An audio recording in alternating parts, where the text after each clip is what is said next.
Great. I will now hand the meeting over to Board Member Stephen Ellis.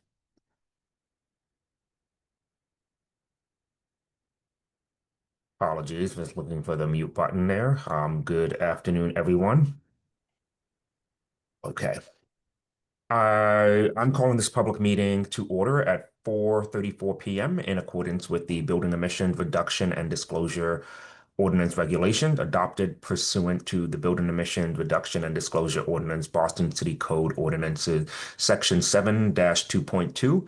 The BERDO Review Board will hold a virtual public meeting at 4:30 p.m. on August 25th to review the following topics in regards to the reduction of greenhouse gases from building energy production and consumption so as to promote the public health and welfare of Boston residents. In accordance with the Commonwealth of Massachusetts Executive Order suspending certain provisions of the open meeting law, we are conducting this public meeting online. To ensure public access to deliberations of the BERDO Review Board, the public may access this call through telephone and video conferencing. For the record, I am Stephen Ellis, acting chair of the board. I will now conduct a roll call of board members. Board members, please say your name and the order that they appear on the slide. Hassan Faruqi. Gail Lattimore. Reginald Stovall. Staff will now introduce themselves. Hannah Payne, Director of Carbon Neutrality. Diana Vasquez, BERDO Review Board Manager. Aiden Callan, BERDO Program Manager. Claudia Diaz Martinez, Policy and Equity Advisor. Okay, here is the agenda for today's meeting. We are going to start with a vote for one Pathway 2 building portfolio application. Then staff will report on the BERDO reporting update for the 2025 reporting year. Afterward, we will approve the meeting minutes from August 11th and hear administrative updates. Finally, we will adjourn the meeting. Turning it over, we will hear some information about a building portfolio application, discuss, and vote. I'll now hand it over to Diana. Awesome. Thank you, Interim Chair Stephen Ellis. I'll do a quick sort of overview of today's building portfolio application, which comes from the Boston Housing Authority. So I'll just do a quick overview. So they applied via Pathway 2, and the reasons why they're applying via Pathway 2 as opposed to Pathway 1, they have an on-site campus district energy system that uses non-renewable CO2 emitting fuels that are located in environmental justice populations within their building portfolio. They also have a combination of residential buildings located in both EJ and non-EJ populations. So for both of those reasons, they're applying via Pathway 2. In total, their building portfolio has 501 BERDO IDs, and those buildings are located in the neighborhoods of Charlestown, South End, Jamaica Plain, Roxbury, South Boston, Brighton, Dorchester, Mattapan, Hyde Park, West Roxbury, East Boston, Roslindale, Chinatown.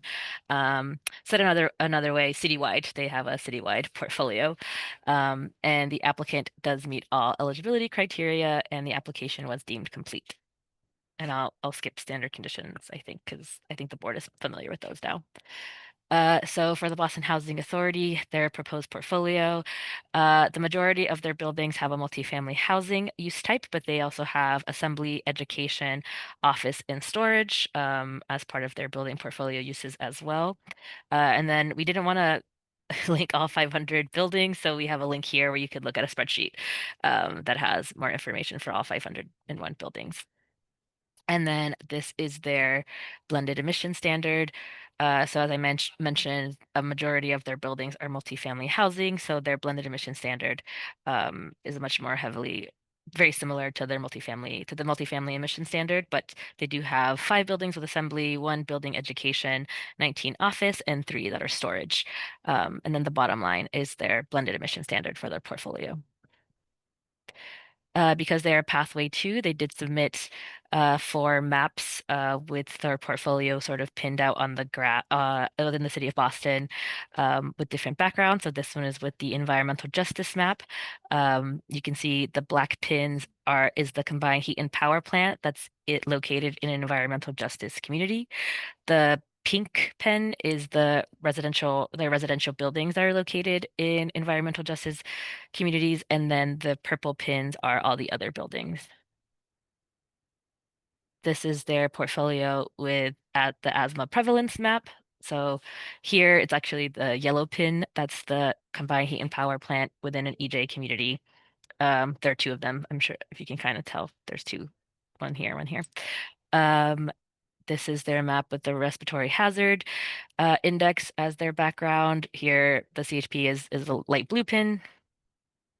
And then finally, the urban heat island intensity map with their portfolio. And then the CHP and EJ are the light green pins.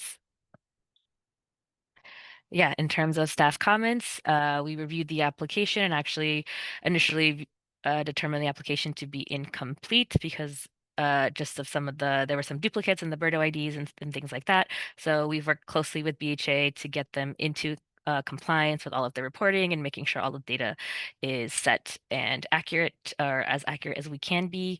At this moment, staff does not have any recommendations. But if the board did not vote to have a hearing, we think it'd be appropriate to approve with standard conditions. And I'll hand it over back to you, Chair Ellis. Thank you, Diana.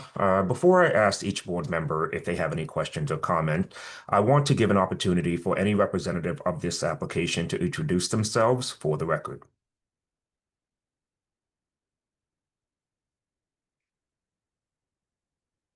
Hi, good evening. This is Joel Wolf from the Boston Housing Authority. I serve as the Deputy Administrator at the BHA. I'm joined by my colleague, Amha Abraha, who's our Senior Energy Engineer. We have a large and complex portfolio. Wanted to thank the city staff for spending some time working through it and aligning it correctly. As you saw, we do have two combined heat and power properties or properties that are served by CHP in there. In alignment with both the age of those systems and I think the direction of the BERDO ordinance, we are essentially deactivating those and planning for electrification of those properties. But at present, those are systems that are there. So we do hope the board moves forward to approve the portfolio, as that will enable us to proceed with planning for the emissions reductions for the portfolio. In the meantime, we are happy to answer questions or to do so in the further public processes make sense. Thank you so much. Thank you for joining us, Joel and Amha. What I'm going to do is I'm actually going to start in reverse order in terms of the questions. So I'll be starting with you today, Board Member Stovall. Thank you. I just was kind of a little foggy with why you were having such a hard time getting compliant. I want to hear it from you, not from the staff. What was the issue you were having? Was it a records keeping problem or just not being able to get all of the documents because of the age of the buildings? What was it? From my experience, I think the city and BHA have been very collaborative since the ordinance in its most current form was passed. But just from a data exercise, we're an old institution and we have our certain records of buildings and addresses, and the city did analyze properties top down for BERDO purposes from another way, and it just took a long time to align the data really. I think we landed comfortably that we want to be sure that we're capturing the full universe of buildings and that the environment department and any other the members of the public feel comfortable in what's being reported. It took a while to go back and forth. The other thing about the BHA is that we have engaged in a good amount of public-private disposition over the years, and now we're seeking to go in the other direction, I think, and to be adding new units. So our portfolio, although it's older and many things that have been the same since the 1930s or 40s or 50s, it has actually evolved in the past 20 years. So even since the BERDO ordinance passed, we've had changes in units or buildings in ownership that's required going back. So we feel pretty good about what's been submitted, and with that kind of being current, I think we can make future updates in a much faster fashion. So in other words, you guys were just a little bit behind with record keeping. Again, I think it's a mutual exercise, and that the way we had to match the way that we report on our properties with the way that the BERDO ordinance mapped them, which were coming from somewhat different data sets. Okay. I'll yield. Thank you, Board Member Stovall. Board Member Lattimore. Thank you, Joel and Anna. I definitely appreciate the work that the BHA does. I know, having worked with Joel for quite some time, I appreciate the work that you do. And I have a couple of questions. I'm not sure, if they're questions that you can answer, because they're more along, I'm sure some of them are, but they're more along the lines of kind of how you've worked with the tenants of the BHA on capital issues. So one of the questions I have is, you mentioned in your application that you're working, and I apologize for being off camera. I'm kind of in transit, so to speak. You're working with Mildred Haley, tenants of the Mildred Haley development on deep energy retrofits. And I just wondered, where are you in that process of working with the tenants? Have you already outreached and gotten them engaged or informed about the deep energy retrofits? And, if so, what comments, questions, input have they had to date, the resident task force there, if you know the answer to that question or have engaged them? Yeah, absolutely. Thank you, Gail, and appreciate the question. So at that property specifically, we have a ton of work going on because there's a retrofit of 5 buildings on the Heath Street side, and we're looking to continue on afterwards. And there's also some on the other side of the property, like Lamartine Street, there's demolition and new construction going on. So there is extensive, community outreach, meetings, newsletters, and also because the, it's not in the retrofit portion of the project, it's not simply just some energy efficiency measure or just the heating system. It's really a full-scale retrofit. It has required short-term relocation and then rehousing of tenants. So that by legally, but also I think just based on our desired practice, requires a much more extensive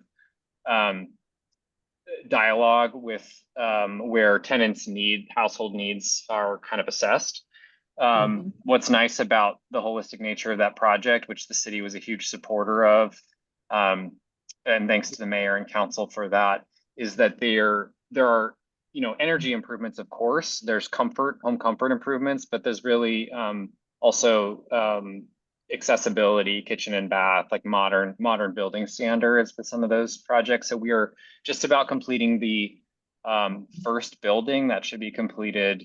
We're trying to go for a certificate of occupancy on the first building kind of within the next week or two, very soon, and then we'll be moving people into that building, in some cases moving people back into that building, and then are proceeding to the next several. But the ways that we're working when we're looking at sort of a campus level phased retrofit there is that we are looking to go building by building so that there is a lot of tenant information that goes out.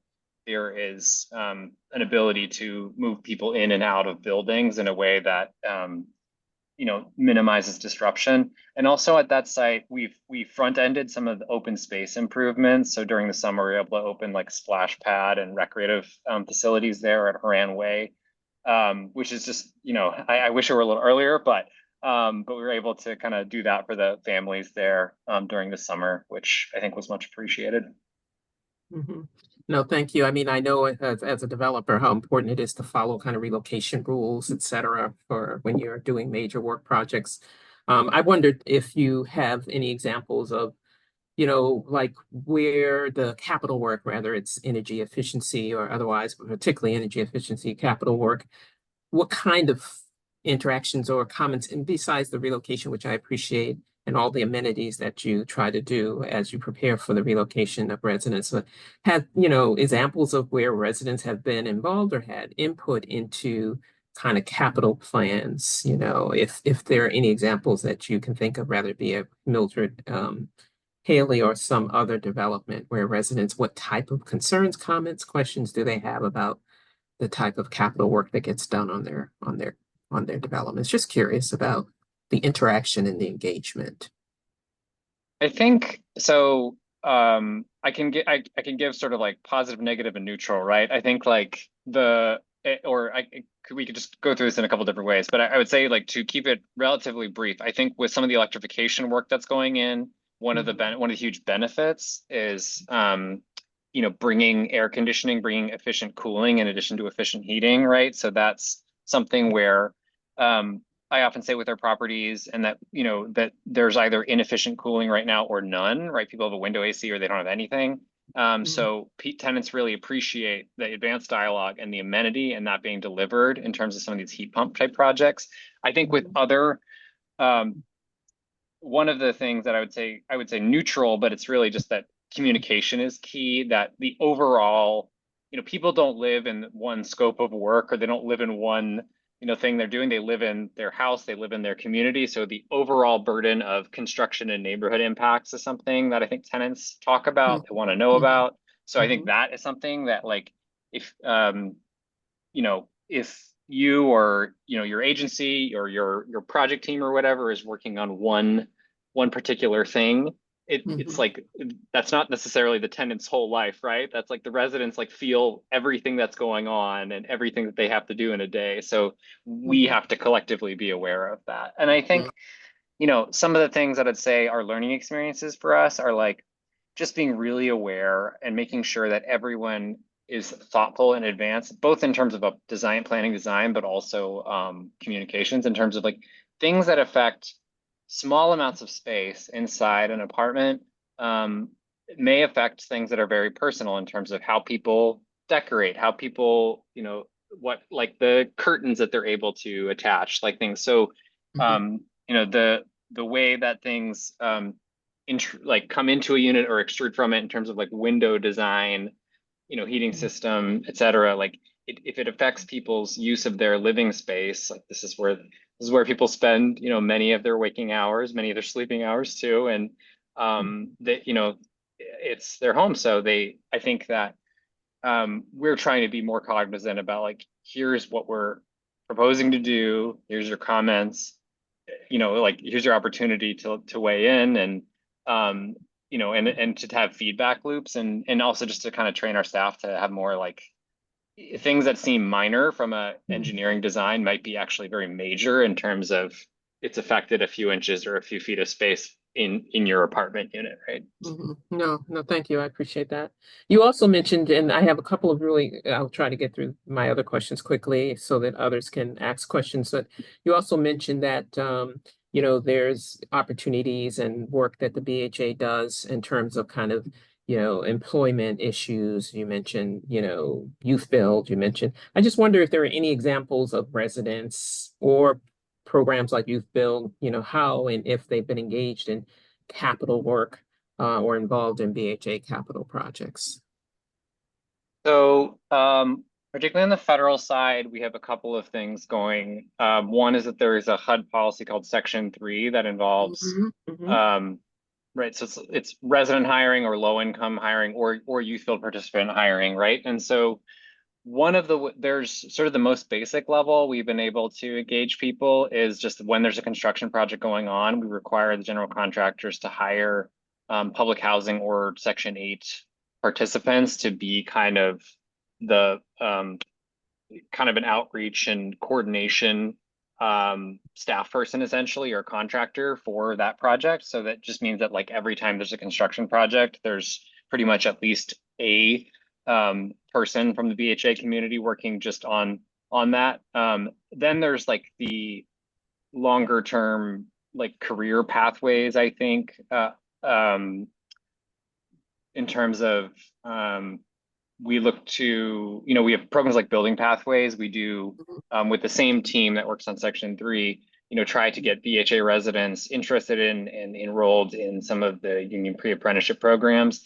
I think we're seeing other collaboration areas with the city too, in terms of Power Core and other items where sometimes youth and young adults at BHA sites, but also from elsewhere in the city can experience, collaborate in, ideally be enrolled in, or join some of the sort of green jobs, resiliency, kind of open space work. So Those are some of the examples, and I'll just say, although it's slightly tangential to what you asked about, we're also trying to think about how to integrate and have some, things in the works with the city in terms of sort of the high-end jobs and childcare, and some BHA residents are childcare providers, right? So we're trying to connect that with construction work and construction worker schedules and childcare needs, right? So that there's there's sort of the direct construction, and there's sort of what you might call ancillary, but it's actually very fundamental employment. Some thoughts. We'd love to do more there, but there are some good things that are happening. No, thank you for that. And speaking of Section 3, because, we're required, depending on what work we're doing, to also comply with that. Just wondering, how you're doing overall with meeting your goals for Section 3 and projects. And then also, if I assume the BHA has to comply with the Boston Jobs Ordinance as well, and how BHA, if so, how the BHA is doing on both those points, the Section 3 as well. Are you meeting those goals? Yeah, I don't have statistics on that in front of me, but it would be so, and it's an interesting question that you bring up. So typically what happens for BHA, just for awareness, is Section 3 is something that we really enforce on our federal contracts, and on federally funded projects, the local preferences involved in the BRJP, we're not really allowed to apply them, which is unfortunate in my opinion, but where they are applied is on our public-private redevelopment. So you'll see on the Maryland McCormick type projects, or in Charlestown, you'll see that our private developers that we work with are subject to the RJP. So in terms of compliance statistics, I'm sorry, that's not something I came with now, but we're happy to have more. Yeah. Thank you, Joel. If that's something you could share, broadly speaking, what the RJP, where it applies, as well as the Section 3, like how, just the stats on that, how BHA is doing in compliance. I would be interested in seeing those stats, if you can provide them. So thank you for that. And just really quickly, so a couple other quick questions.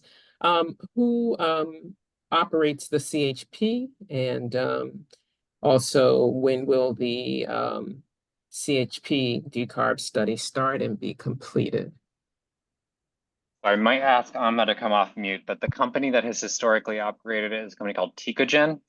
I believe that they are actually turned off. So I think that we did actually switch them off this summer, and we received some grant funding support from two parties, one of whom I believe was the municipality, right? So Amma, but maybe you can comment a little more on that. Yeah. Yeah, that's correct. So the TA would start actually in 2 weeks' time. We do have a site visit in Lower Mills, and it's funded by the city. The second one is funded by the state, a beta program, and that also starts soon. Okay, so that's the start of the decarb analysis for the CHP. Is that what I'm understanding with those two grants? That's correct. Great. When you anticipate completing? So yeah, the study will start in 2 weeks' time on both sides. I would say in 2 months' time we'll have a report from the consultants. Great. I'd love to understand what the results are of that report, if they're shareable. And then my maybe last question is in terms of the 2023 to 2024 electrification study that you mentioned in your proposal. And you talked about understanding now the full cost of electrification. It doesn't have to be answered now, but I do wonder, what that full cost of electrification might be for the BHA properties, if that's something you have in hand. If not now, later, you can provide that later to the city so they could further that to us. So when we had a firm Arup model electrification. So heat pump, energy efficiency, and other measures for the BHA. And we also asked them to look at cost by typology. So there's a wealth of information to discover here. And I actually think that the what we discovered about the sort of different unit types maybe, or apartment styles, I guess, is maybe even more useful, more practical. But I could say, for context, like the BHA has well over $1 billion in deferred capital needs based on, historic federal funding levels in particular. And the number that we came up with from ARA for electrification costs was also in that many digits, right? Like about $1 billion at the time they modeled it. That, some of those properties, the pathway is not retrofit, the pathway is demolition and rebuild with new construction. So and which has somewhat different funding streams. So I would say suffice it to say that for the portfolio that we're talking about, it is in the hundreds of millions for sure, if not higher. And so what we've really tried to do is have a number of catalytic projects that are moving forward, like the Mildred Haley's, the Franklin Field geothermal, to start experimenting with full electrification at some other housing types. So we're very close to closing on one of our high-rise electrification in the Back Bay, and we're bidding out a garden-style retrofit in Jamaica Plain, so that we've seen kind of then, the tallest buildings, the smallest buildings, and the sort of mid-sized family housing that kind of typifies BHA to a lot of people, and then have a kind of queue behind it, so that we have our investment. We're all rowing in the same direction with the city, city and BHA, but funding not planning, right, is going to be the barrier, and we will continue to move, each project as it's there. So in areas where we didn't yet have planning kind of going on in terms of what's the electrification path or kind of how are the systems doing, we've started to look for, can we get outside technical assistance? And that's with Lower Mills and Heritage, which I was just speaking about. As it happened, the CHP wasn't functioning well anyway. So we didn't have immediate, plans for those buildings, but we sought out and also had the city's partnership and starting to, be like, what is the electrification path for these buildings? So that's the short summary of kind of our report and what we've done since, but happy to go into more detail as is useful. No, that's fine. Thank you. I'm not surprised that it's in the billions, to be honest, but thank you for that information. And thank you, Interim Chair, for letting me take the time to ask all those questions. So I may have one more, but I'll see right now. Thank you. Thank you, Board Member Lattimore. Board Member Faruqi. Thank you, Mr. Chairman. Thank you, Joel and Amma, for the work on this. Really appreciated the detail of the application. I got a lot of my questions answered there. I'm curious, I know that federal funding occupies a big part of your capital stack, and you mentioned the EPA Solar for All program specifically. Can you speak to your understanding of the BHA's current status with that program and then all other federal funding streams broadly?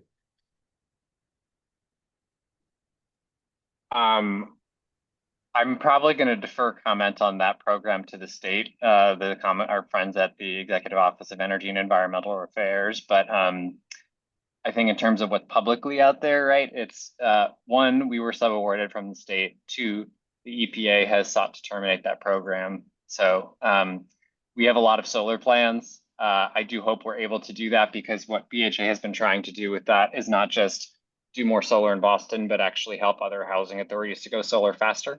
So but that said, what I will say in more detail is that, the BHA has not done a lot of solar historically. We've done a lot of energy efficiency work, but not too much renewables. We now have solar plans at Mildred Haley, at Heritage, at Lower Mills, and at many of our other sites throughout the city, Spring Street and West Roxbury, right? Like Codman Apartments in Dorchester. So we are trying to go big on renewables, and if that particular funding stream doesn't work out, I think it would be a shame. But we are going to continue to kind of stand behind the state and trying to advance that, and also trying to lead by example. So I think you'll see us be speeding up on PV shortly. Okay, great, thank you. And are there other federal funding streams that have been impacted in the last year that you were counting on?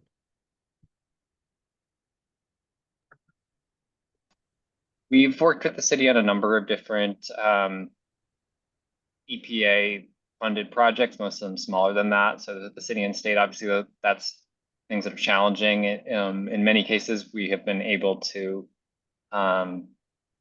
proceed one way or another regardless. So there are several. I think there are some green infrastructure resilience funds that BHA was to be awarded that is now being litigated as well. So I think I can think of, including the solar, I can think of three examples of in that category of hazy dubious now. But I guess what I would say too is, I mean, most of BHA's traditional capital budget comes from federal sources, and the Section 8 program is federally funded. We've sought to reposition a lot of our properties into a Section 8 platform, which means that the buildings command such rent that we can take out private debt, that we can refinance and rehabilitate them, as you would see with private affordable housing developers. We can improve the conditions of the property and retrofit them in that action. That depends. That strategy is contingent on there being a funded voucher program. We're kind of, at the forefront, I think. Not me personally, but our administrators at the forefront of fighting for the voucher program nationally. So that's something that's very important to us. Do you mind? Thank you for the update. Yeah, I can certainly appreciate there's a lot of complexity in the situation. So that's good to know. My next question is the BHA subject to the mayor's executive order on fossil fuel free buildings from 2023? I don't think the BHA is specifically named in that executive order. What I would say is the mayor did give us a separate directive to go fossil free. In a sort of technical level, the mayor obviously is the leader of the city and appoints the administrator of the BHA, but the BHA does do its own capital planning and spending, and it really is a separate entity. So I think, named or not named, the mayor has asked us to move in that direction. And you'd see, if you look at any of the design contracts we've put out for large development or our general planning, it's all moving in that direction. We're not doing boiler replacement except on an emergency basis. So that's the way that we're going across the city. Okay, great. That answers my next question too. So I think that's all. So Mr. Chairman, I'll yield back. Thank you, Board Member Faruqi. And again, thank you, Joel and Amha, for being here. I just have a couple of questions here. I know you sort of highlighted a bit of the engagement with respects to a few of the properties, but is there a broader strategy for what engagement looks like for tenants across the BHA? And I have a follow-up question, which will connect in a moment regarding your emission limits. But I'll start with what does engagement look like for BHA thus far?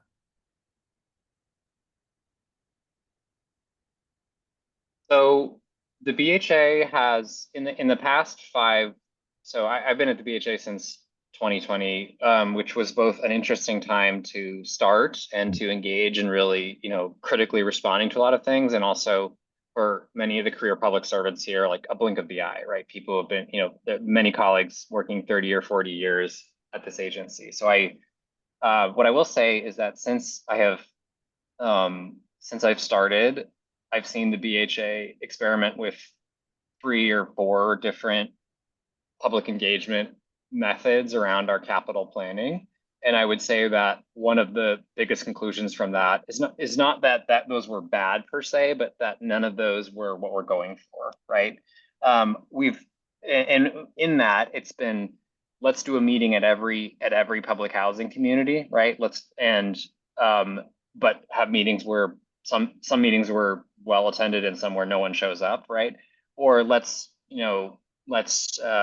do things more regionally. I think, we've had a lot of reflection on this in the past 2 years, but really in the past year in particular. And I think the way that we present information about what are our goals and what are we trying to do, certainly with sustainability, with the environment, but more broadly with like, what are the critical investments we're making? And also, if something is announced as a project, you know, when is change actually coming to my specific community, and being better about communicating that, as well as the construction impacts from a project, even if it's a much desired project.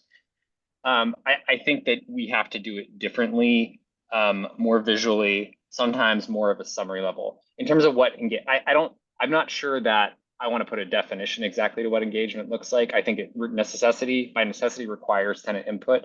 For folks who don't know, we have a lot of tenant organizations, right, at the different BHA communities. Not all of them do. It's something that we always try to encourage. And so we're actively, you know, we run resident elections, or we hire third parties to run resident elections to try to encourage that civic engagement where it doesn't exist. But we also have a resident advisory board that also is a body of public housing, as well as I think Section 8 and mixed and redeveloped property, that resident representatives that can weigh in on our kind of capital plan. And we kind of bring our capital planning information before them, before it goes into the formal like HUD public process as well. I think that we recognize the need for public engagement, and that public engagement is not just like, I've posted something in the newspaper, like I've held a meeting that was like, you know, that I can point back to, right? Like, in other words, it's not just like where you've covered our bases, so to speak, but like it also is not, I think effective engagement doesn't look exactly like how we've done it in the past, in that sometimes there's too much information and sometimes there's too little. And I think we are really trying to fine tune that, partially in just communicating it in a different format. So we welcome input on like, you know, on ideas, but it's something that we've reconfigured a little bit our planning and construction teams recently, in part to better accomplish this in the future. Well, I was going to say, if you found a silver bullet, please let us know. One aspect of your application talked about your projected emissions threshold being 15% higher than what would be needed to meet, or what would help from the building portfolio. And the strategy that you had laid out was to purchase about $1.3 million, around $1.3 million worth of RECs. And so some of the things that started to come to mind, and this doesn't need to be a direct answer, but more so, how have you gone about reflecting whether or not it would be more cost effective to do either alternative compliance payments? How have you reflected on resident engagement to the Boston Community Choice Electric program? Granted, I know the city puts out a lot of information about that, but I'm just hoping if you can just give us some insight as to, you know, what led to this sort of decision, or that $1.3 million towards RECs would be your best course of action. Yeah, so to back up for a second, I think BHA's preference is to aggressively pursue capital improvements that change and reduce air pollution on site and provide resident amenities or resident needs, like cooling in a heating city, right? That 100% our preference is that. Capital projects have a timeline to them, and we are also trying to make sure that the BHA is arriving at and you know, has emissions that decline over time with the letter and spirit of the BERDO legislation. So we have done a couple of things. One is that we've aggressively pursued renewable energy contracting. We've also looked at you know, virtual power purchase agreements and other strategies. And then we've modeled costs of RECs and looked at how we could do that at the least cost for the Class 1 RECs in New England. And I think some other strategies from that, beyond that. The challenge is really, like, for us, is that anything that's spent, if we were buying RECs, what it means is that there's less money to go into the maintenance person in your building, right? So, I mean, that's really as fundamental as it's like someone's work order might be repaired more slowly because we did this, but also like we have to do this in order to meet the letter of the law, as well as what we need to do to lead by example. So the goal, I don't think we will be at that 1.3 number, in part because we've advanced some energy contracts that I think will move us in the right direction to certainly cut below that. And because our latest modeling, I think, does not show the need to do that. I do think on a timeline, it's challenging. And I just want to say that, some of our energy contracting, we've been working on since, over the several years, and, have just landed negotiations on several of the solar contracts like this year that I started the process on sometime in 23. So it's like, it's time consuming, and it's hard to align that in some cases with the ordinance timeline. So I think the overall strategy for the BHA is really to aggressively pursue the physical improvements. We're also trying to balance, in the past, the BHA has done offsite net metering contracts, for example, but it's been purely financial.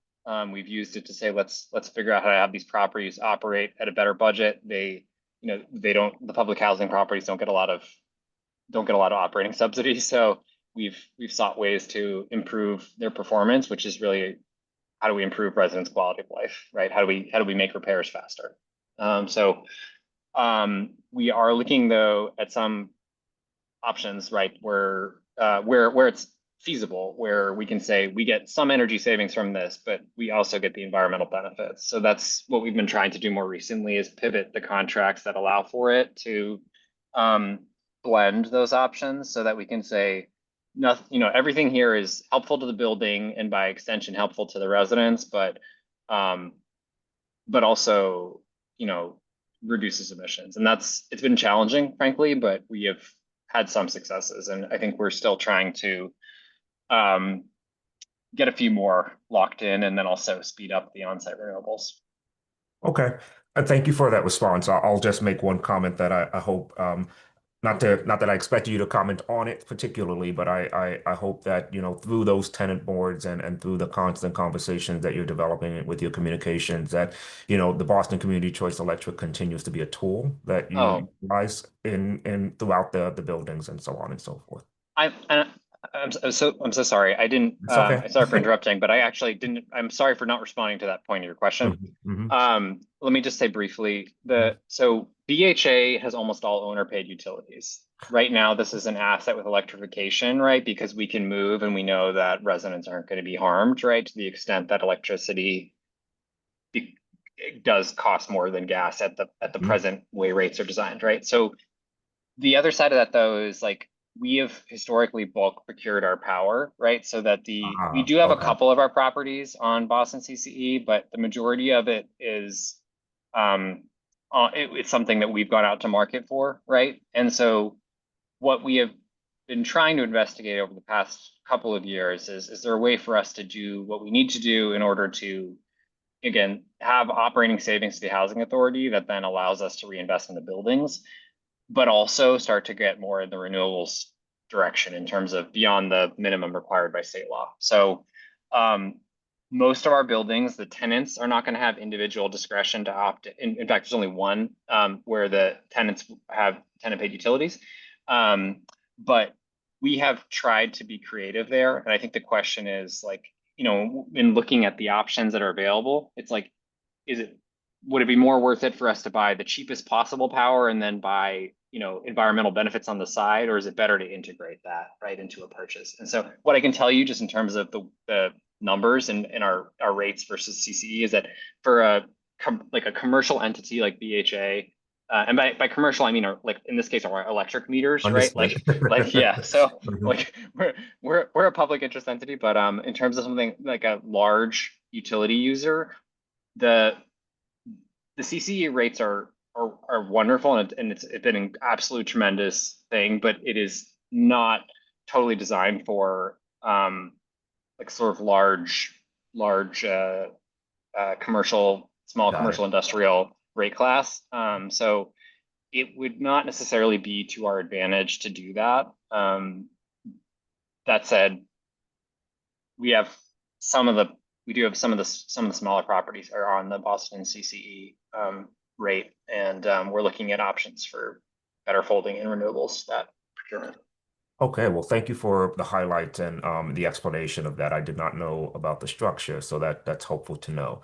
Before I circle back to our existing board, Diana, I just want to check with you. Were there any questions from our board members who were not able to attend today that you would like to present to the BHA? Oh, thank you, Interim Chair. No questions from other board members. Understood.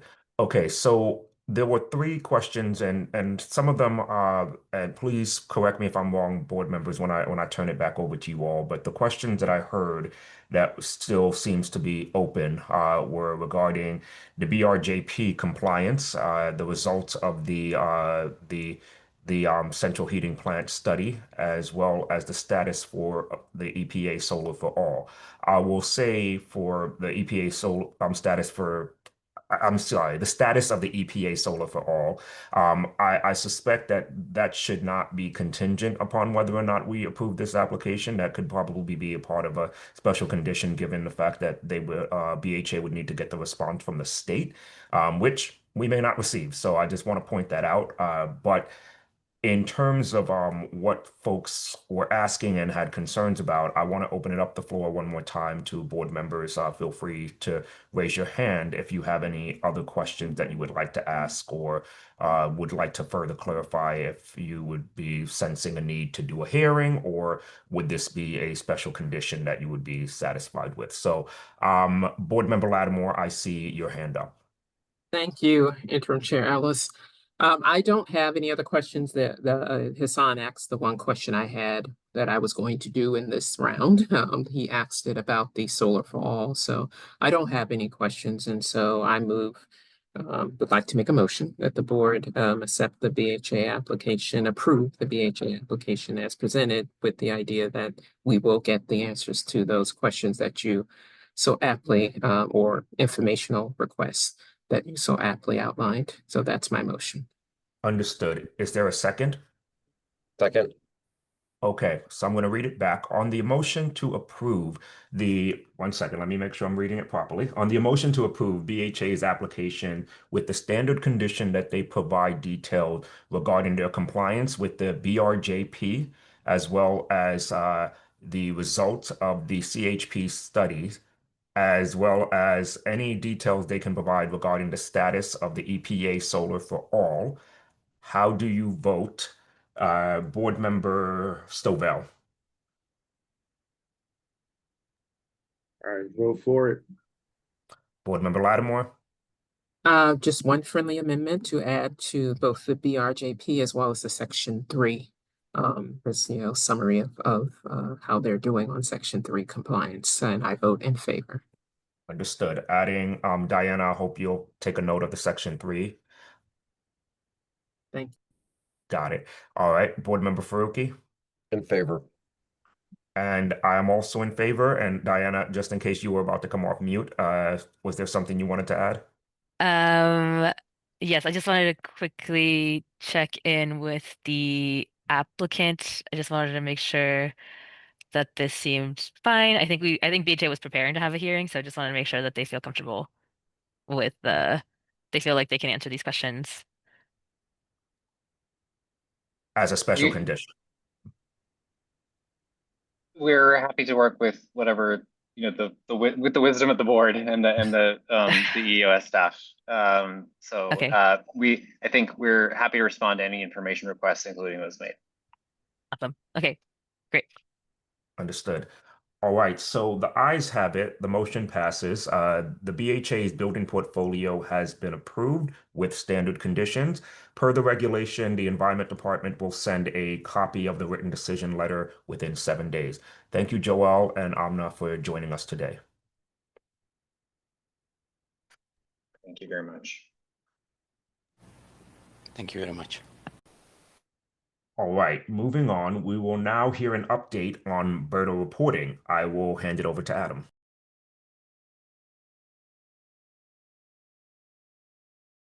Excuse me, I don't know where I read the name Adam. That is Aiden. I apologize. No worries, Stephen. Yeah, good afternoon, everyone. My name is Aiden Callan. I'm the BERDO program manager. I've been working mostly on the data reporting side of things, and join these meetings every once in a while to give updates. So just to kick things off here, I want to give kind of an overview of BERDO buildings, where the compliance numbers stand as of today for this year's reporting, and then provide some context as to why those numbers look the way they do, and then outline what our team's priorities are really for the next 6 months heading into early 2026. So just as an overview of the types of BERDO buildings that we're talking about, um, really broken out by buildings that have to meet an emissions compliance year in either 2025, based on 2025 data in 2026, to clarify, or based on 2030 data in 2031. We have about over 3,500 buildings that are looking towards next year to have to meet their first emissions limit, with an additional 1,800 or so looking towards 2030. So, really wanted to break out, commercial, over almost 1,500 buildings, but the difference between condo buildings and non-condo buildings, we often talk about, the challenges with condos versus affordable versus market rate. But just wanted to really break down which buildings were condos specifically versus non-condos. BHA, assuming that this portfolio moves forward, would have all 501 buildings subject to a 2025 emissions limit. So as part of building portfolios, if any of the buildings in your portfolio are subject to 2025, that means they're all kind of looped in and subject to that 2025 emissions limit. City of Boston with an additional 369 buildings. Next slide. Okay, so here as of August 25th is our reporting status for the year. This is reporting 2024 data in 2025. And every time I present this slide, I always have to stress that this needs context and this needs to be framed effectively, because just looking, and starting from the bottom, we can break down residential and commercial later, but looking at total compliance rate, the number of buildings, we're looking at 67% have submitted their data this year. And that is in August of this year. I looked at the presentation I gave last year. 67% was the number where we were and in November of last year. So late November, I gave a presentation. We were at 67% compliance for the year. So we've hit that point in August, and we have plenty of additional outreach that we're doing that I'll speak to. But just to provide some context for this number, we have the kind of 5,500 plus buildings on the covered buildings list. But when you're looking at the building by building compliance rate, it could be that you have one parcel with 20 small buildings on them that all count for 20 BERDO IDs. And that carries as much weight as 20 large buildings downtown that are reporting.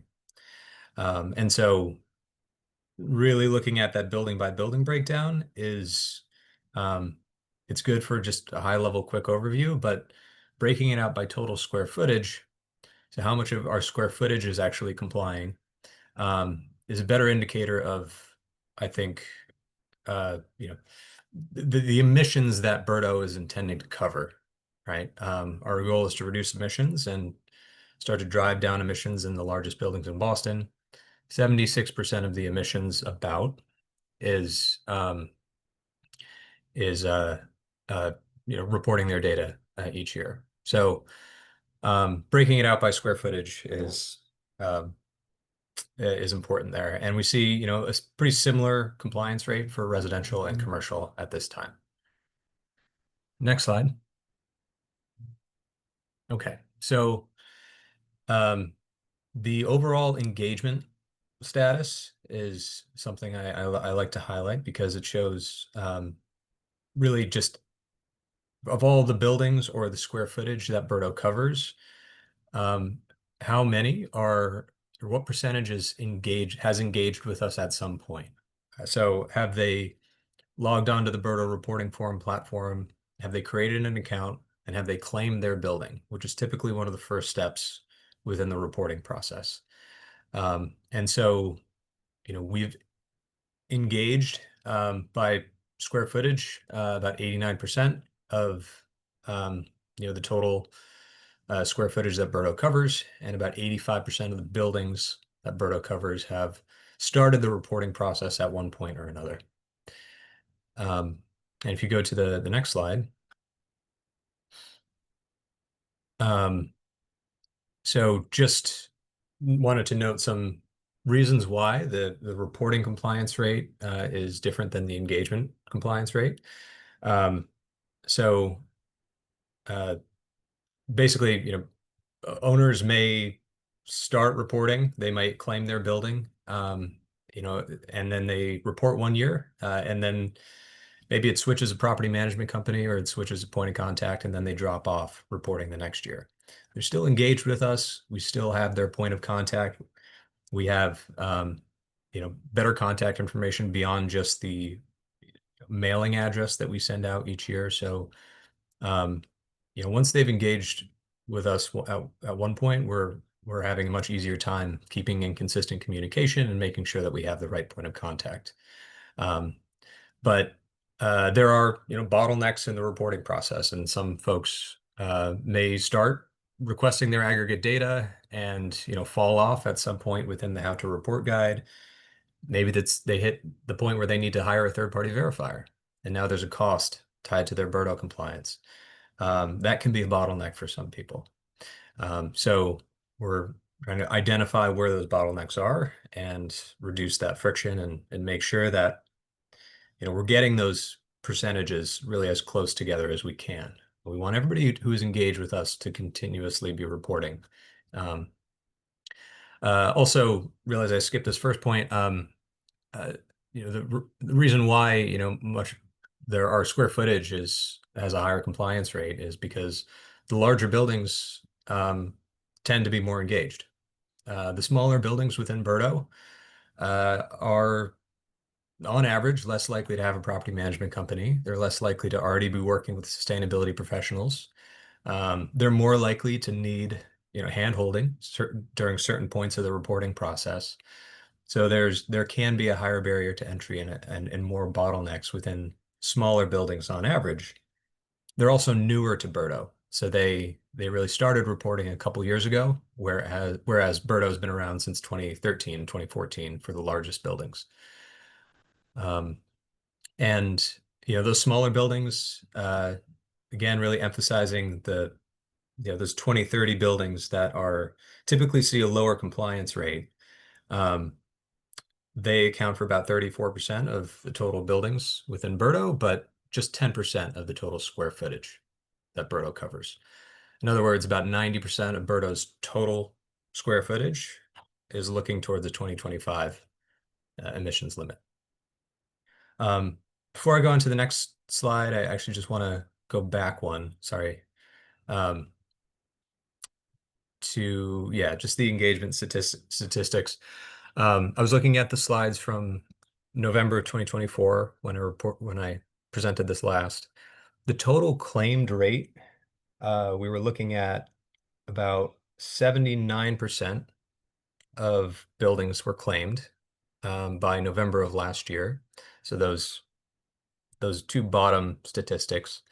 And then by total square footage, we had looked at 85% in November of last year, and now we're up to 89%. So it is a nice jump in engagement between late last year and this year. And that's due to just continued word of mouth, us approaching 2026. We had a huge effort to go door to door to 600 plus buildings that were totally unengaged with us. And again, we didn't knock on doors, but we noted down any central property management company that may have been on a plaque outside. We've, hosted in-person workshops between late last year and early this year, and got a lot of building owners that were pretty avoidant of the process until they heard that we were coming to their neighborhood to help them through it.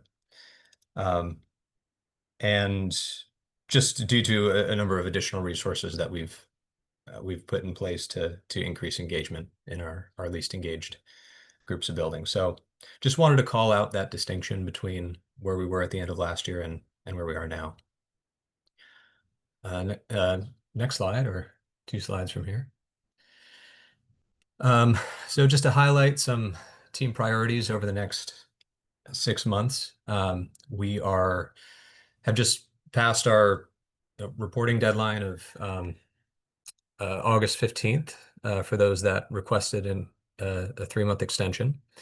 So we will now be following up with those that are non-compliant.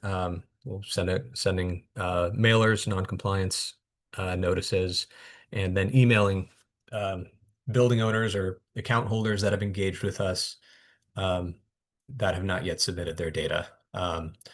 And that's kind of at a minimum what we're doing for non-compliance follow-up.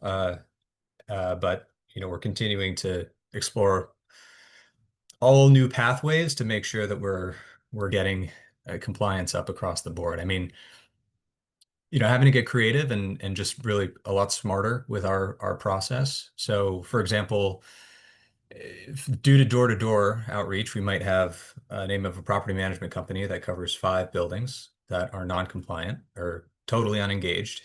And then we see a property manager creates an account, they claim one of those buildings. That's our chance to be proactive in that case and say, hey, by the way, we also have these other 5 that we noted. Can you point us to the right point of contact, or can you claim these as well and continue to report for them? So putting in a lot of process improvements over the last year to make sure that we have a more seamless process to increase non-compliance, decrease non-compliance. So we are looking towards data quality. Right now, our data quality team is focused on making sure that we're absolutely ready for early next year. Our data quality process, every time somebody submits data to us, it has to go through data quality flags, right? And if there's an irregularity with their submission, they may get tripped for a few flags before getting automatically put into compliance.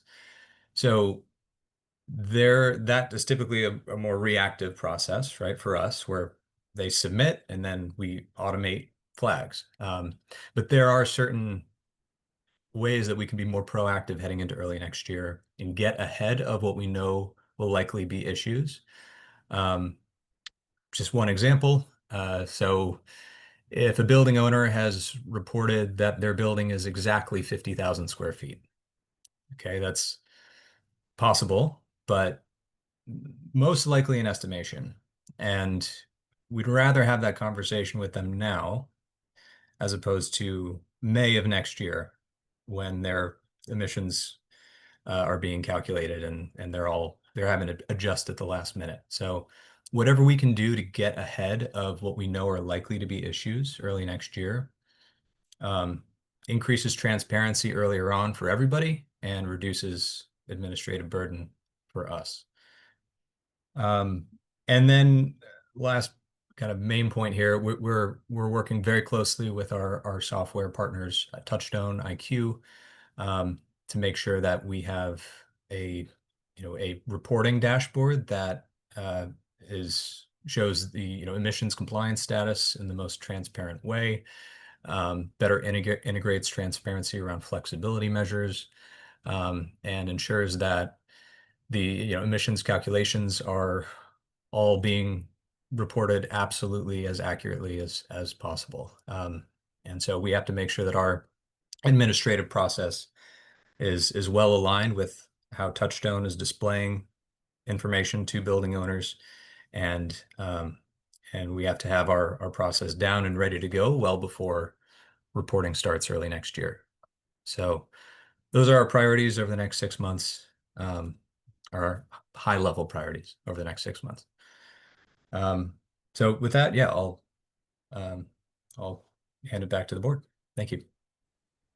Thank you, Aiden, and thank you for your presentation and especially highlighting, the department's level of engagement, especially, some of those neighborhood days that you all were doing and, full days just waiting for folks to come out to get their questions answered.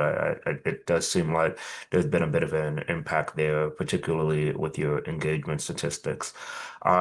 I have a couple of questions. I want to go back to your first slide where you were highlighting the overview, if you don't mind jumping back there real quick. Thank you. So I noticed that you were talking a little bit about the building portfolios on the slide as well, and noting that those who have had building portfolios are subjected to the 2025 emission compliance year. I guess I just wanted to double check. Does this number include those that have put their buildings into or have been approved for a building portfolio? So just want to confirm that 3,500 plus number include buildings that are a part of building portfolios already. I believe it does. I will have to check and confirm. With the data set that we pulled this from did include portfolio, whether or not it was 2025 or 2030, did include whether or not they were part of portfolios. And I don't want to speak with absolute certainty, but I believe that does include Sorry. that. But Hannah, you go ahead. Sorry, I was trying to unmute to comment and then I couldn't mute when Isaac started talking, so apologies that my comment was not about my grandpa. I was going to say, I think this, we can double check to confirm, but it should be just the buildings, like the building count, even if they are in a portfolio, because like City of Boston has a portfolio, but there are 369 buildings in it, if that makes sense. Okay. All right. Well, that's helpful to note. I was just curious because I was like, that number's pretty large, and it's it's a good exercise when you go through that first round before that 2031 reporting year. So my other question is in regards to the reflections from last year and those that were listed in non-compliance, and I guess I'm starting to wonder. We talked about last year's data a bit, and now we've referenced non-compliance a little bit towards the end here. Are there any buildings that are seriously under like a non-compliant status and are struggling in any type of way that you know about, Aiden, at this point in time? So just with reporting their data? Correct. Yeah, so we are still. Well, actually both reporting and then just non-engagement whatsoever. Yeah, so we are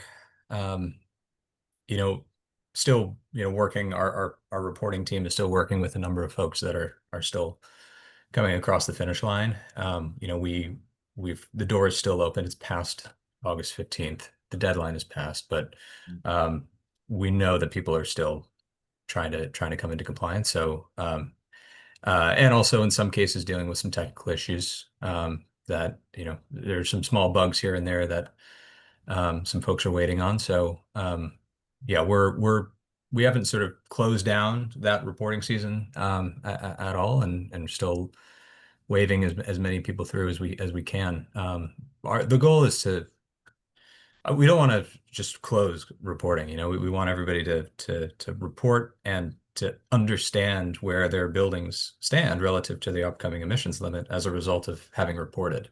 So we will continue to engage as many people and get them across the finish line throughout the rest of the year. But in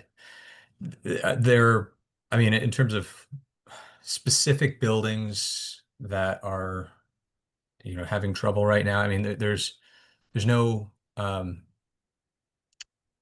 with reporting, there's none that come to mind. There are just a number that are continuing to move through the process.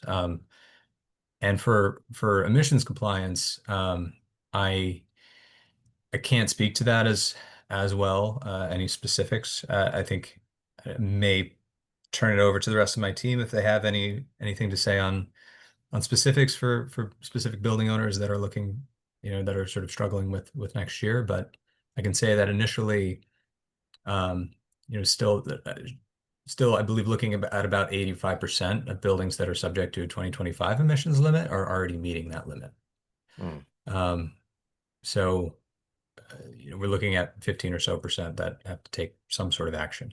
But beyond that, I'm not sure if the rest of my team has anything to add to that. Chair, just a clarifying question. Were you thinking about like if there are like certain types of buildings that are Yeah. So I'm more so thinking about the previous reporting cycle, to now, and I'm glad that that number that we had before of claimed rate has gone up, but we're still looking at about like 10% or 15%, depending on what numbers you're focused on, where folks are just not engaging, and I'm sort of wondering like.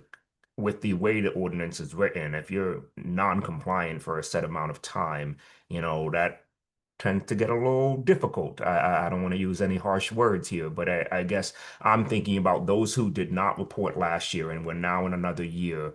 What is sort of happening with those folks right now? Like, is there a more aggressive push for if you didn't report last year into this year, as we're getting ready for the 2025 threshold? Yeah, we're in our non-compliance outreach, we are prioritizing spending additional staff time on those that are totally unengaged. Like, Okay. for those that are, maybe they reported last year, but they missed this year for some reason. We have their data from last year. We can still engage them. We have the point of contact. We know about where they stand. There's a whole other level of like, okay, you're really at the next step with us, even if you didn't technically report this year. Getting your data in for that first year of reporting to understand where you are so that you can make decisions moving forward. That is absolutely like the number one focus area of our non-compliance outreach. So that's why we really took to door to door last year. We're like, okay, we have to do this.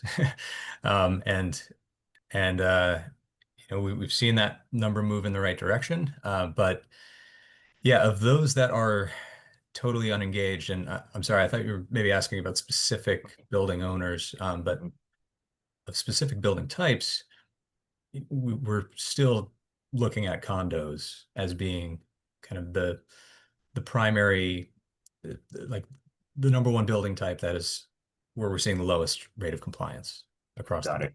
And there are a number of reasons for that.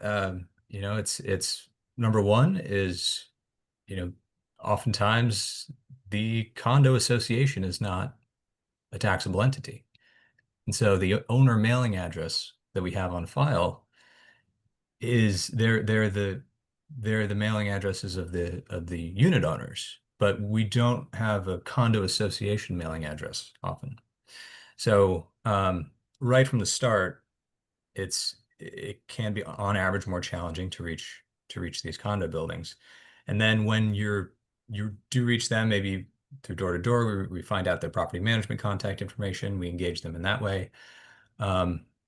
There can be a higher barrier to entry because there's no centralized person. There's somebody, this has to be delegated to potentially a trustee or somebody on the condo association, or they have to reach out to their property management company more proactively. So, for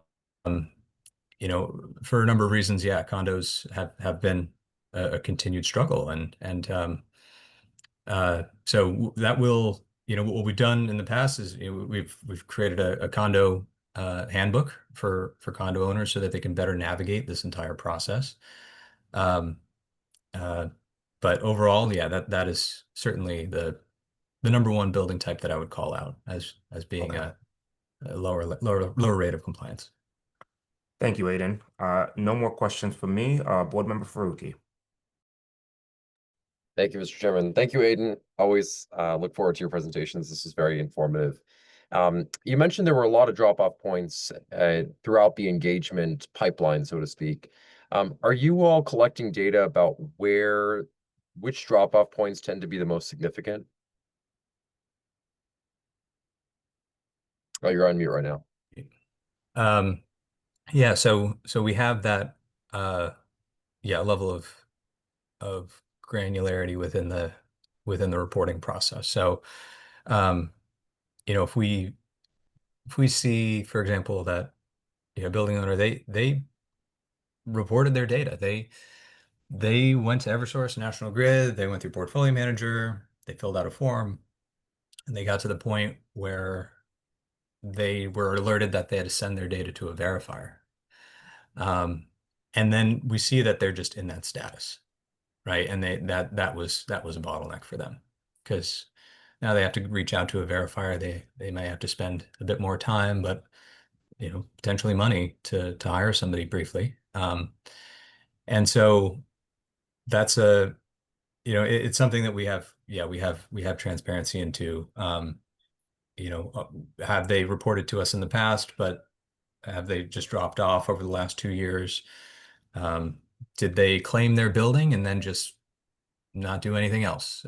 So that is just a way in which we can just better inform our approaches and have like more targeted outreach to these folks. I think there's a big difference between whether or not they've engaged with us at all and are still kind of in the dark, where we've been sending them mail for years and we haven't heard anything. But it's not good enough to just have them at that starting point. So it needs a tailored approach from that point to understand where they got held up. But we do have that information. That's great. Thank you. Yeah. Do you feel like the third-party verification requirement is the key drop-off point, or is there another point that you'd say is like the number one issue? I think that's a primary one. Off the top of my head, I don't have like the numbers on these, but I just, based on experience, I think smaller buildings, especially self-managed buildings, they may say, okay, let's do this BERDO thing, and they log on, they claim their building, and then they open up our how to report guide, and it's 45 pages long, and it's doable, it's readable, you just follow the steps and go through. And the first year of reporting, you're having to go through a lot more steps than the second year. But that is something where like we've really had to focus on making that guide as user friendly and efficient as possible, because people can check out. They're like, okay, I'm not dealing with that, and then that's it. So yeah, we definitely have felt all these pain points and have continued to work towards fixing them. But yeah, this whole process is iterative. So the how to report guide we're gonna every single year have to continue to improve upon it. But yeah, I'd say just the process itself being a lot to take on, especially for somebody who maybe doesn't speak the language, right? They don't know about entering their data in Therms in Portfolio Manager, and like it's all new, and there's that much higher of a barrier to entry because of that. So yeah, our staff has been pretty great at being able to walk people through, and that's so much of what we do every year, is just respond to calls and just guide people through the process. And we're here to help. But we do recognize that like it's not everybody that's calling, and people are just using the tools that we give them. So that's very much an ongoing process there. Yeah, absolutely. No, and I appreciate the condo handbook a lot, and I know I've heard some very good feedback from condo owners as I've been out in the community talking with different owners about that resource. They've found it helpful. And I'm glad that you all are doing so much work to really engage with these owners, whether condos or otherwise. And as they're sharing information with you about what pain points they're seeing, either in the reporting process or as they're coming up with their decarbonization plans, which pain points they may see in that process. Are you all, recording any of that either formally or informally to, help inform future policy?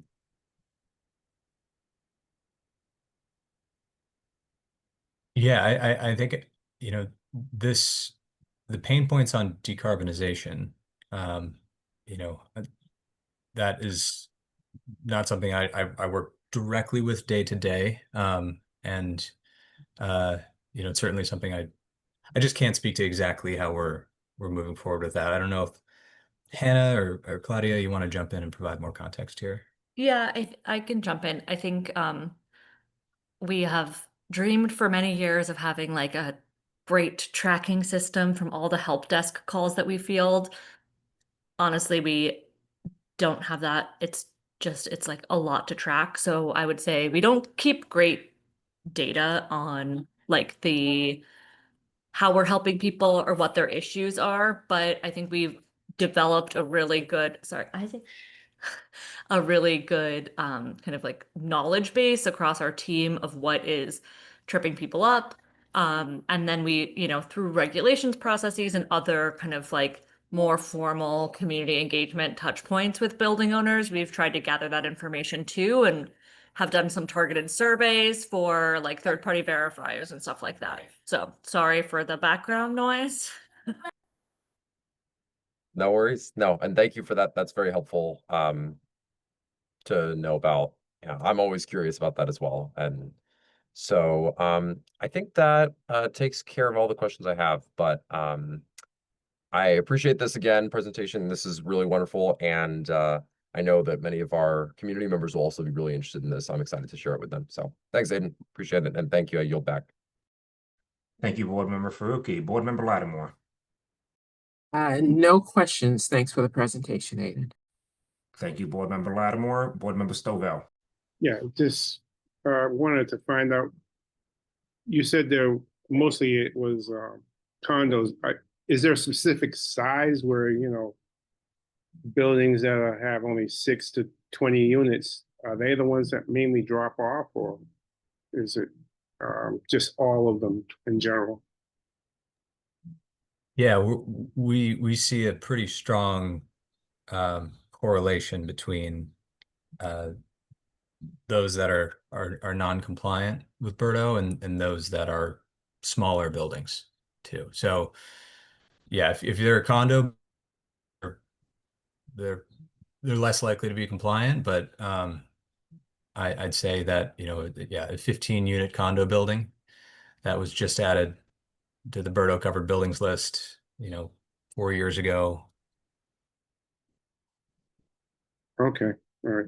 One more question I wanted to ask is when you Property management company, they're just not on the radar. It's just yeah, they're on average, less resourced to be able to to move into compliance. So yeah, we're seeing really it's just a building size is this the strongest correlation there. Okay, so it's mainly the smaller set buildings. Just one more question, and then I'm pretty much done. The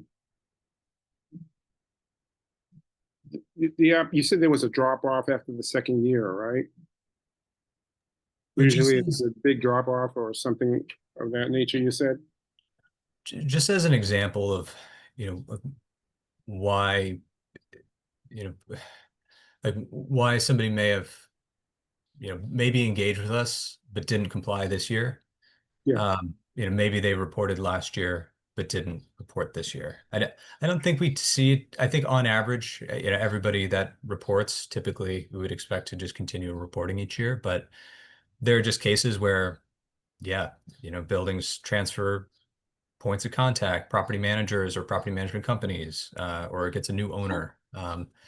And it's just a sort of natural part of the BERDO reporting process where we're having to continuously re-engage buildings that once reported, and we just can't take that for granted. We have to keep engaging them. Yeah, just too bad you can't send them a flow chart or something that just says, hey, you've already done the hard part, just keep on going. It has gotten easier or something like that. Well, that's a great, yeah, that's a great point. And something that we're looking pretty seriously at. Considering putting together a separate how-to report guide for buildings that have reported previously. So if the barrier to entry is a new property manager, right? Maybe it reported last year, a new property manager takes over, they open up the how to report guide, they see it's 50 pages. And Meanwhile, the work's been done for them for the most part. It's been set up in Portfolio Manager, it's been claimed, like all they have to do is reach out, enter updated utility information, fill out the form and submit. So yeah, we are looking at that too. But no promises there, but I think that would help if we knew that a building had already reported and somebody else is just taking over. maybe even possibly just having a way for them to reach out and just say, we just took it over. And even if there was maybe a class every few months on how to report or how to report if you're taking over, and I know it's more work and more money, but maybe if there's just that small little thing there where they can just say, hey, guess what, I just became the property manager, I have no clue, what do I do? Something as simple as that, or class, or just even a video they can even take, and if there's any questions they can call and say, hey, I'm stuck at this point, what do I do next? Or something simple. But thank you so much for your time. Of course. Well, I yield the floor back. Thank you, Board Member Stovall. I think that's a great recommendation that Board Member Stovall is brought up, and it's sort of having me think of like how Energy Star Portfolio Manager, every couple of months does like a 101, 201, 301 kind of level of courses. And so perhaps maybe within the upcoming year, it might behoove us to have something ready to go because of the compliance year that folks are coming up on. So I do hope that you take that suggestion to heart, the environment staff, so that you can avoid too many headaches. I do appreciate, as you mentioned, that you're working with Touchstone and also are working to get those flags out sooner rather than later. And also, it's just a reminder that it's going to be another verification year for those 3,000 some odd buildings that are going to be reporting on their 2025 data. So that's just another hurdle that folks might need to be reminded that this upcoming year, you're going to have to do another layer of verification, which can take a little bit longer. So with that being said, Aiden and the environment staff, again, thank you for all the work that you're doing, and Aiden, for your presentation today. Are there any further discussions or questions from the board? Hearing none, I think we can move on. Thank you, Aiden. Third on the meeting agenda is to approve the previous meeting minutes from August 11th. Are there any questions or comments regarding the meeting minutes? Motion to approve the meeting minutes from August 11th. Is there a second? I second. On the motion to approve the meeting minutes, board members may vote in favor, oppose, or abstain. The board members who were not in attendance should abstain. Well, I believe everyone was in attendance. Those in favor of approving the meeting minutes say aye or raise your hand. Aye. Aye. Aye. The ayes have it. The motion passes. The meeting minutes have been approved. Next are the administrative updates. Diana? Hi, yes, thank you, Chair. Ziggy, who usually does the updates, is out today, so I will be doing them today. So just a general update on flexibility measures. We have not received any new applications for flexibility measures, but we have recently deemed one application as complete. I believe all board members should have received that application today, and we're scheduling them for the September 8th meeting. Yes, September 8th. I wanted to share another reminder that all board members should have access to the Equitable Emissions Investment Fund applications. We hopefully plan to discuss these at an upcoming September meeting. So just let me know if you have any questions for any of the applicants or anything like that. But they are lengthy, so if you haven't opened them yet, just please be warned, they can be a little lengthy. Um, just another reminder, or I don't know if we've mentioned this at our last. Oh, yes, I see Board Member Lattimore has a hand. Oh, sorry, I didn't know if I should do it now or wait till you finish, but since you acknowledged me, thank you. In terms of the September 8th meeting, I was operating on the impression that the Equitable Emissions Funds Investment Fund application would be presented or looked at that meeting. Is that not correct? I'm just curious. Yeah, we're hoping to invite like a top 5 panelists to a September 22nd hearing. 22nd. Okay, not the That, 8th. that being said, we could add an agenda item to the September 8th meeting to discuss, any questions or, we could Well, use, I'm sorry. no, go ahead. I actually appreciate more time. I mean, I'm almost done with the applications, but I do have a range of questions. I just haven't been able to get them over to you and Ziggy. And a request I have as well that if that's okay, I'll put that out again. And I talked to you and Ziggy separately about this request. From my perspective, I think it would be really helpful to have the city's take on particularly the emissions reduction aspect of the applications, as well as the kind of per unit cost emissions reduction piece. I mean, it's not easy for me to kind of assess, I can see what they're saying and probably create a chart or something, but I'm not sure if I'd be comparing apples to apples. So it's hard for me to give a rating for that based on, or when I start thinking about the implications for outdoor, indoor air quality. Yes, the applicants, some of them mention those things, what they feel the benefit or advantage of their proposal is to some of the scoring criteria that the city has set up. And I think it would be really helpful to kind of get a more kind of technically savvy analysis, meaning someone from the city or that understands kind of those issues in particular, the kind of, total emissions that the proposed, capital work that they're proposing would actually, how we should look at that. It just would be, I hope you understand what I'm asking, Diane. It's just something that I think would be helpful, at least to me, Mhm. as I rate the applications to understand a little bit more objectively and with someone with a little bit more understanding of how to, read like how much are the emissions going to go down based on the what the work is that the applicant is proposing, what's the per unit cost kind of reduction costs. That's would be helpful to me. I don't know about other board members, but that would be helpful to me.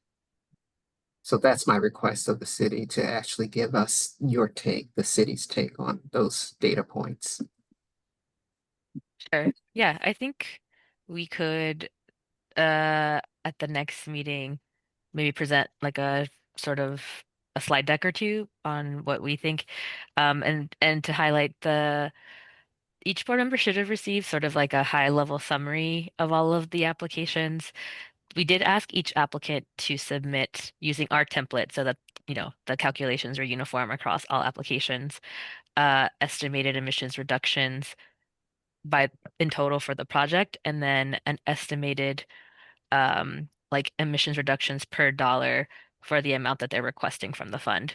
So if you wanted to see it for like a per dollar amount, that could be there too. So we could also prepare maybe as part of that presentation, maybe look at those numbers again. That would be very helpful from my perspective. I don't know if that has to be something that is shared in a public meeting or if that's something that could be shared both in a public meeting as well as sent over to the review board who are scoring the application separate from a public meeting. From my perspective, having that information, and I'm sure it's all standard, but I'm just saying, when we're reviewing 14 applications, it gets, for me at least, difficult to kind of keep track unless 14 applications. I'm glad that we have that many and I'm pleased to be reading. I'm learning a lot, got a lot of questions, really appreciate the applications. And just having that data, that body, those two data points kind of separately analyzed and put on a spreadsheet or something by applicant would help me just think about like, okay, then that one is maybe more advantageous for outdoor air quality than, it just would be helpful. Yeah, totally. I can Sure. following this meeting, maybe tomorrow, I can resend those numbers. Thank you so much. By applicant, thank you. Sounds good. Great. Unless there are other questions or comments about the fund. I think you should go ahead and finish your updates. I know we have a slide for questions coming up, so please continue. Sounds good. I wanted to send or just an update. We have a process right now opened to have nominations from qualified community-based organizations for what was formerly Rashida Boyd's seat on the board. Just an update. We extended the deadline to this Friday. We had like one person reach out asking for an extension, and so we imagine maybe other folks would maybe also appreciate an extension. And so far we have received one nomination. So if you know if any folks who you think would be good to sit on the board, in particular, we're missing a labor union trades background as well as a public health background. We would we'd really appreciate any help you may have as board members. And then lastly, just another shout out to BERDO Fest. BERDO Fest is really our attempt to connect building owners, property managers, condo owners directly with the service providers that they need to know if they want to go on their decarbonization journey. We're hoping you're going to have mass save there, so also financial incentives, in addition to like sustainability consultants, trades folks, you think windows, HVAC, electronics, anything you can think of. We are really hoping to have a nice swath of service providers and exhibitors. So really just wanted to reiterate that we're really well on our way on promoting this event. So yes, if any of the board members would like, we also have a social media toolkit if you would like to help spread the word. But more information is available at boston.gov/BERDO-fest. Yeah, and we're moving along quite nicely. And then lastly, our next review board meeting is scheduled for September 8th. And one flag here on on October, we will be proposing at the next meeting to move what would been has scheduled on October 13 to the following day, which is a Tuesday, because that day is Indigenous Peoples Day, which is a holiday, and the city is closed that day. So yeah, that's it from my side. Thank you, Diana. Are there any questions from my fellow board members? One Okay. other, Go sorry. ahead, board member Ryan. One other question, and that relates again to the Equitable Emissions Investment Fund applications. And noting that, and I think I saw a note that you put in there too, Diana, about the 4080 solar tax credit issue. Again, for me, and I know I saw that Hassan sent out an email about a training that's going to happen that Resident Energy is going to do. I think that for me, that's something that in scoring the applications, that was something that I was trying to figure out how that, if at all, will impact some of the proponents' project work and scope, and so I know there's apparently a safe harbor timeframe that people can take advantage of the credit. And I'm just curious about, what that really means for some of the, because there are a number of the EEIF applicants who were relying on that credit for funding parts of their proposed scope of work.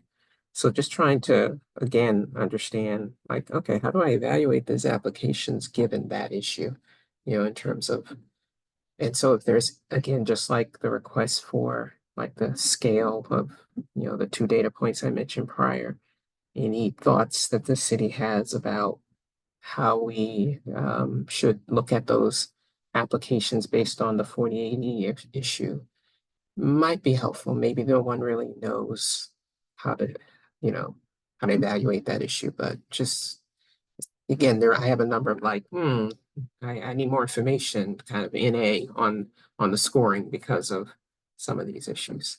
So just want to put that out there as a request as well, if there's any support on that, how to evaluate the applications that are relying on the 4080 solar tax credit issue. Thank you. Thank you, Board Member Lattimore. Diana, I'm not sure if you have any response there, but I want to pause. Do you have any response to Board Member Lattimore's statements? No response. I think that's a fair flag for anyone who may not be familiar. Any project that any project that was related to maybe installing solar or doing some sort of solar development, many cited or referenced 48E, which is the federal solar tax credit. So I think that's a fair flag. My initial thoughts may be that we need to ask individual applicants, because depending on what their situation is. But I can also do a little more research on the update because we do have some staff who attended an update on the 48E, just so I can also do my own update and report back. Yes, I think that would be helpful. Go ahead, Board Member Lattimore. So you Oh, came off. no, I was going to thank Diana. I mean, I think the city has been doing a great job in supporting the review board. And so I just wanted to thank Diana for her considerations as well as the rest of the city staff. But sorry, Chair. Not a problem, Board Member Lattimore. So, Diana, I think that it definitely be helpful, potentially, but I'm trying to remember because the last time we did this, we didn't, if I recall, we didn't necessarily present all of the applicants. We focused on the top five that the board members ranked. And so I'm starting to wonder if it might be worthwhile, just being able to give us an update on September 8th and extending that deadline just a little bit so that after we hear that update, board members can vote accordingly or rank accordingly, I should say, so that the following meeting we can go ahead and really talk about the top five that you're seeing from our responses. So is that possible, or do you think that would you still like us to complete it by the deadline, or would you like to give us a little bit of an extension so that we can hear a little bit more from the city? Certainly, yeah. I think we can extend it if having an update from the city would be helpful. I certainly want the board members to feel comfortable in their ranking. My only caveat being that the more we push it, the longer before we can get a great agreement with the awardees. But so I would Safe not harbor. I don't want to push it too much, but happy, I think extending it till after the September 8th meeting Understood. should be fine. Board Member Lattimore. Yes, thank you. I was going to say similar what Diana said, because I know about this 4080 issue is that you have, 60 or some kind of time frame in the safe harbor, to a time frame to actually get the benefits of the credit. And so if I think we need time, but also want to acknowledge that I think there's some time dimensions for the proponents, also the applicants, that is pretty tight in terms of being able to take advantage of the credits in the safe harbor period. So I want to keep that in mind as well. Okay, so hearing that, Board Member Lattimore, it might behoove us to stick with the timeline, and if Diana can be able to provide that content regarding what you've requested via email, I would just want to encourage our board members to pay close attention to their emails because, as Diana stated, there are quite a few applications in there, and it is going to take some time to go through them. So, Board Member Faruqi. Thank you. I wanted to offer, I'm happy to share the resource that Board Member Lattimore had referenced with everyone on the board, or maybe with Diana, who can share it out. But obviously, I know this is a very rapidly evolving area of policy, so there's limited information out there already, but happy to share that if it's helpful for others. Okay. Thank you, Board Member Faruqi. So, Diana, I rescind my idea of pushing it back any longer. I think, please make sure to text us if you feel that we have not made progress with our reviews of these applications. So, with that being said, are there any further comments or questions from the board? Is there a motion to adjourn this meeting? So moved. Is there a second? Second. On the motion to adjourn the meeting, board members in favor say aye or raise your hand. Aye. Aye. Aye. The ayes have it. The motion passes. This meeting is adjourned at 6:18 p.m. Thank you all, and I'll see you in September. Good night. Thank night. you, Thank you. everyone. Take care.